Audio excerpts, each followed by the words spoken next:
गुजार हूँ। मैं आपसे मिलना चाहती थी, आपकी मुश्किलात को सुनना चाहती थी, क्योंकि मैं वाकई पिछले 2019 के बाद जो जम्मू कश्मीर में हालात हुए उसकी वजह से हम सब परेशान हैं, सब मुश्किल में हैं। यहाँ कई लोगों ने जिक्र किया क्या है क्या नहीं है, और खासकर जो राजौरी पुंछ का इलाका ये पिछड़ा हुआ इलाका है। यहाँ लोग पहाड़ों जंगलों में दूर दराज रहते हैं, उनकी मुश्किलात ज्यादा हैं। तो आज आप सबका सुनने के बाद मुझे एहसास ये हुआ कि यहाँ तो दो तीन चीजें तो पीडीपी के वक्त में हुई थी, मगर उसके बाद वो सिलसिला रुक गया, क्योंकि मुफ्ती साहब को वो मौका नहीं मिला कि उसको आगे चला सकते थे। हमारे वक्त में भी ज्यादा टाइम नहीं मिला, हालात खराब हो गए। मगर मेरा ये मानना है कि अभी भी राजौरी पुंछ में ऐसे कई इलाके हैं जिनको डिस्ट्रिक्ट बनाने की जरूरत है, जो ऊपर पहाड़ों शहाड़ों में, ताकि जो एडमिनिस्ट्रेशन है वो लोगों के घर तक पहुंचे। मतलब दूर दराज कहाँ कोटरंका कहाँ बुदर, तो फिर राजौरी उसको आना पड़ता है। इसी तरह जो आपके पुंछ में इतने दूर दराज इलाके हैं, तो पुंछ हेडक्वार्टर, मुझे लगता है कहीं ना कहीं आपको जो हिल जिसको बोलते हैं पहाड़ी डिस्ट्रिक्ट कहीं ना कहीं आपको देने होंगे, ताकि लोगों के पास डीसी पहुंच जाए। नहीं तो आपको डीसी के पास जब काम होते हैं तो दो डीसी है इतने बड़े इलाके में, एक पुंछ में एक यहाँ। तो इसके लिए हम असेंबली में भी बात करेंगे और सरकार से भी बात। दूसरा मुझे लगता है, मुझे मालूम नहीं है, इस पे शायद कई लोग खफा हो जाए, मुझे लगता है पीर पंचाल और चिनाब वैली में अपना अपना डिवीजन होना चाहिए, डिविजनल कमीशन होना चाहिए। बात की बात तो दूसरी है कि यहाँ आप कोई छोटी सी हिल डेवलपमेंट बनाए, वो कब बनाएंगे, मगर तब तक यहाँ डिविजनल कमिश्नर बैठना चाहिए, ताकि आपको हर बात के लिए जम्मू न जाना पड़े, कि श्रीनगर न जाना पड़े। तो ये लोगों की जो है, मुझे लगता है इससे आपकी जो दिक्कतें हैं वो किसी हद तक दूर हो सकती हैं। टनल मुफ्ती साहब ने सड़क तो बनाई, पर उसकी टनल, और मैं आपको गारंटी देना चाहती हूँ, मेरी गडकरी साहब से एज ए चीफ मिनिस्टर भी बात हुई, उसके बाद भी बात हुई, पिछले साल ज्यादा टाइम नहीं हुआ, तो फिर मैंने दोहराया ये जो ये जो टनल है मुगल रोड टनल का, इस पे जल्द से जल्द काम चलना चाहिए, क्योंकि सर्दियों में गर्मियों में नेशनल हाईवे बंद रहती है और यहाँ के लोगों को भी 6 महीने कट के रह जाते हैं। तो इसके ऊपर भी हम बात करेंगे।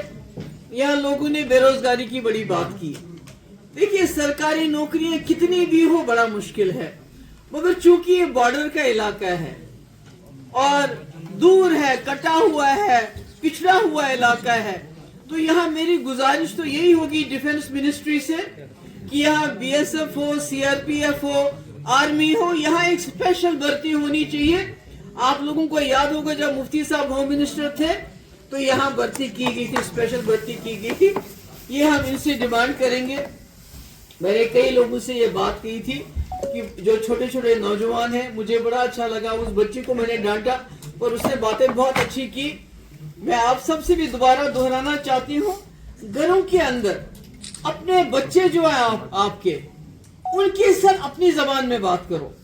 वो जब स्कूल जाते हैं, कॉलेज जाते हैं, वहां अंग्रेजी भी सीखेंगे, उर्दू भी सीखेंगे, मगर आपकी गोजरी, आपकी पहाड़ी, आपकी डोगरी उनको कोई नहीं सिखाएगा। आप जो शिनाख्त बोलते हो ना, सर पे ये पगड़ी बांधते हो, दाढ़ी रखते हो, ये आपकी शिनाख्त है, मगर इससे बड़ी शिनाख्त आपकी जबान है। जब आपके बच्चे को, जो आपका बच्चा है, जब उसको आपकी जबान ही बोलनी नहीं आएगी तो क्या करोगे? उसको कितने आप पगड़ी पहनाओगे, दाढ़ी रखोगे, पर जबान आपकी नहीं बोलेगा, तो आपकी शिनाख्त खत्म हो जाएगी, चाहे वो डोगरी हो, कश्मीरी हो। इसी पर वो बच्ची बहुत अच्छा बोली। मैंने कई नौजवानों से ये पूछा था, मुझे बताओ बेरोजगारी का क्या इलाज है, क्योंकि सरकारी नौकरी ये भी सही है, 370 खत्म होने के बाद जो हमारी सरकारी नौकरियां पहले सिर्फ हम आपस में बांटते थे, जम्मू कश्मीर, राजौरी, पुंछ, चिनाब वैली के लोग, अब उसमें बाहर का हिस्सा बहुत बड़ा जाता है। और वो बच्चे ने बड़ी अच्छी बात बताई कि वो हम उनके साथ शायद कंपीट भी कभी कभी नहीं कर पाते हैं। तो मुझे लगता है जब तक, जैसे कश्मीर को जिंदा किसने रखा? टूरिज्म और हॉर्टिकल्चर। आप बोलेंगे टूरिज्म ज्यादा नहीं, टूरिज्म सिर्फ 7% लोगों को रोजगार देता है, मगर हॉर्टिकल्चर बहुत 20-25 घरों को, लोगों को नहीं, घर 25 लाख घर उसके साथ वाबस्ते हैं। तकरीबन 60-70 लाख लोग हॉर्टिकल्चर से फैज़याब होते हैं। तो यहाँ हॉर्टिकल्चर जैसे हाई डेंसिटी हमने शुरू किया, बाकी चीजें शुरू की, शीप फार्मिंग होनी चाहिए। और मेरे जो ट्राइबल शेड्यूल ट्राइब के गुजर बकरवाल भाई हैं, मुझे पता है, मैं जब अखबार में पढ़ती हूँ कि 1,500 भेड़ उनके मर गए, तो मुझे आपको यकीन नहीं होगा, क्योंकि मैं पीर तो नहीं हूँ आपकी कि आप मेरी बात पर यकीन करेंगे, मगर मैं आपको कहना चाहती हूँ मुझे बहुत तकलीफ होती है उसमें, क्योंकि मुझे मालूम है कि आपको अब पूछने वाला कोई नहीं, आपको जो माल मवेशी खत्म हो गया इसका आपको कुछ नहीं मिलने वाला, चाहे कितना भी आप करें। मगर इसके लिए मुझे लगता है इंश्योरेंस होना चाहिए, क्योंकि हर साल आपने ये बात सही कही कि यहाँ पर हेल्थ फैसिलिटी जो हमारा जीएमसी है, गवर्नमेंट मेडिकल कॉलेज, उसके साथ अस्पताल है, या जो एजुकेशन सिस्टम है, उसमें इतनी सारी वैकेंसीज खाली है जो पिछले 8-10 साल से भरी नहीं गई है। तो मुझे लगता है इतना तो उमर साहब कर ही सकते हैं। वो कहते हैं कि दिल्ली की बीजेपी सरकार मेरे साथ पूरी तरह खड़ी है, वो मुझे जरूर से ज्यादा सपोर्ट करते हैं। मैं उनकी कोई तनकीद नहीं करना चाहती हूँ, मगर उनसे गुजारिश करना चाहती हूँ कि ये जो अस्पतालों में वैकेंसीज है, ये जो बाबा गुलाम शाह बादशाह यूनिवर्सिटी में वैकेंसीज है, ये जो एजुकेशन स्कूलों में वैकेंसीज है, उनको पूर्ण करें। इतना तो कर ही सकते हैं। मेरे ख्याल में ये तो आपके इख्तियारात में है। और मुझे बड़ी तकलीफ होती है जब लोग मुझे बाबा गुलाम शाह बादशाह यूनिवर्सिटी के बारे में बताते हैं, क्योंकि मेरे वालिद का ख्वाब था। वो चाहते थे न सिर्फ जम्मू कश्मीर, न सिर्फ राजौरी पुंछ के लोगों की तालीम उनके दरवाजे तक पहुंचे, उनको कश्मीर ना आना पड़े, उनको जम्मू ना जाना पड़े, बल्कि वो चाहते थे अलीगढ़ मुस्लिम यूनिवर्सिटी की तरह ये इंस्टीट्यूशन इतना बड़ा इंस्टीट्यूशन बने कि बाहर से भी लोग इसमें तालीम हासिल करने के लिए आए। मगर आज मैं सुनती हूँ कि इसकी हालत इतनी खराब है, मेरा दिल टूट जाता है कि मैं वो मुफ्ती साहब के और चौधरी मसूद साहब के वो जो पुराने फोटो देखती हूँ मैं, जब वो इसकी बुनियाद रख रहे थे, फिर कैसे, तो कुछ तकलीफ बहुत होती है जब मैं सुनती हूँ वहाँ लेक्चरर को तनख्वाह नहीं है, प्रोफेसर नहीं है, इंफ्रास्ट्रक्चर नहीं है, रजिस्ट्रार नहीं है, डीसी साहब काम कर रहे हैं पिछले कई सालों से वहाँ का, इस तरह से मुझे तकलीफ होती है। तो मैं उम्मीद करती हूँ कि जो हमारे चीफ मिनिस्टर साहब हैं इसकी तरफ खास ध्यान देंगे। और रिक्रूटमेंट जितनी भी हो रही, आपने सही कहा, बड़ी सुस्त है। पिछले 8-10 साल से जगह काफी खाली है हर डिपार्टमेंट में, मगर रिक्रूटमेंट इतनी स्लो हो रही है और उसमें भी लोगों को शकूक हो रहे हैं कि भाई, जैसे कई लोगों ने यहाँ जिक्र किया, मुझे मालूम नहीं ये कितनी बात सच्ची है, कि उसमें बोली लगती है, पैसा देना पड़ता है। मुझे लगता है ऐसा नहीं होना चाहिए। और कई बातें यहाँ जो हमारे जर्नलिस्ट साहिबान हैं उन्होंने भी कहा, एक्रीडिटेशन का उन्होंने मसला उठाया मेरे पास कि जम्मू और श्रीनगर को छोड़ के यहाँ जो बाकी इलाकों के हैं उनको नहीं होता है। और यहाँ बात हुई कि ये जो हमारे फॉरेस्ट एक्ट है उसको लागू नहीं किया जा रहा है। उसको तो लागू किया पर उसको इम्प्लीमेंट नहीं किया जा रहा है, जो बहुत बुरी बात है कि हमारे लोग जो जंगलों में रहते हैं, भेड़ बकरियां लेके जब आप तार बांधोगे, उनको घास चराई का हक नहीं दोगे, उनको जमीन का हक नहीं दोगे, तो फिर फॉरेस्ट एक्ट कहां से हो गया। हमने बिल लाया था, हम दोबारा उसको लाएंगे ताकि जो हमारे खासकर शेड्यूल ट्राइब के लोग हैं उससे वाबस्ता है, जो 5, 10, 15 मरले पे अपना छोटा सा घर बनाते हैं तो जाके बुलडोजर जाके तोड़ते हैं। हम कोशिश करेंगे कि इस बार हमारा बिल जरूर पास हो जाए, वो रुके ना कहीं। और भी कई चीजें हम करना चाहते हैं। हम सरकार में नहीं पर हमारे 3-4 एमएलए हैं, इंशाल्लाह मुझे उम्मीद है वो इसमें अपना रोल अच्छी तरह पास करेंगे।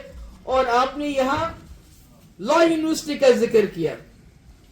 देखिए, जो लॉ यूनिवर्सिटी की कंट्रोवर्सी बन गई, ये अटेंशन डाइवर्ट करने के लिए है कि जम्मू वाले बोले हमें चाहिए, कश्मीर वाले बोले हमें चाहिए, पीर पंचाल वाले बोले हमें, ये एक ध्यान हटाने की बात है। जब मैंने ये बिल पास किया था लॉ यूनिवर्सिटी का, ये आपको पता होना चाहिए, हमने हमारे वक्त में ये बिल पास हुआ था लॉ यूनिवर्सिटी का, इन्होंने नहीं पास किया।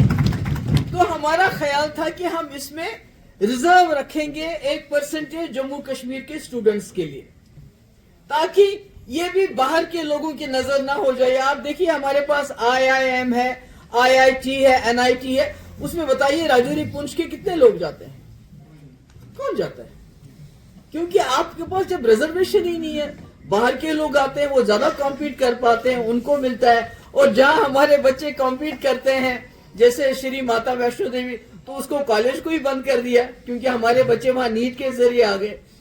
تو اس لیے اس وقت ہم ایک مشکل حالات میں گزر رہے ہیں، مگر یہ حال بھی نہیں رہے گا، یہ بھی گزر جائے گا. مگر اس وقت ہمیں ایک دوسرے کے ساتھ بات کرنے کی ضرورت ہے، ایک دوسرے کی مشکلات سننے کی ضرورت ہے.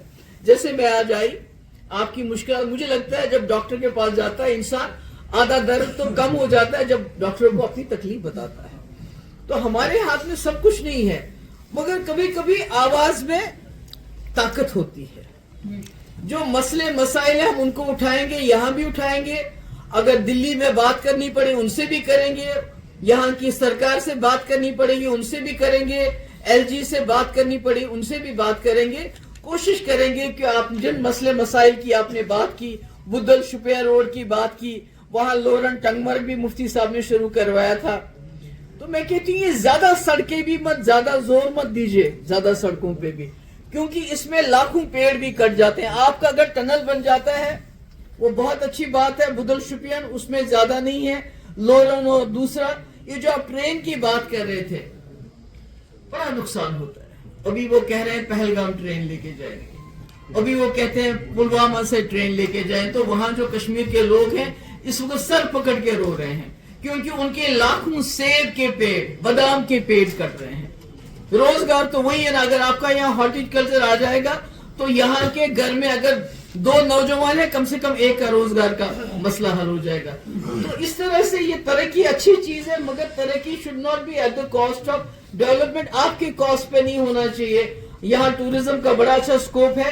میں امید کروں گی کہ عمر صاحب خود ٹورزم منسٹر ہیں، وہ اس کی طرف خاص دھیان دیں گے. ہارٹیکلچر منسٹر صاحب بھی یہاں دھیان دیں گے تاکہ ہارٹیکلچر بھی ڈیولپ ہو اور جو ریکروٹمنٹ ہے اس میں یہاں کے لوگوں کو اپنا حصہ ملے.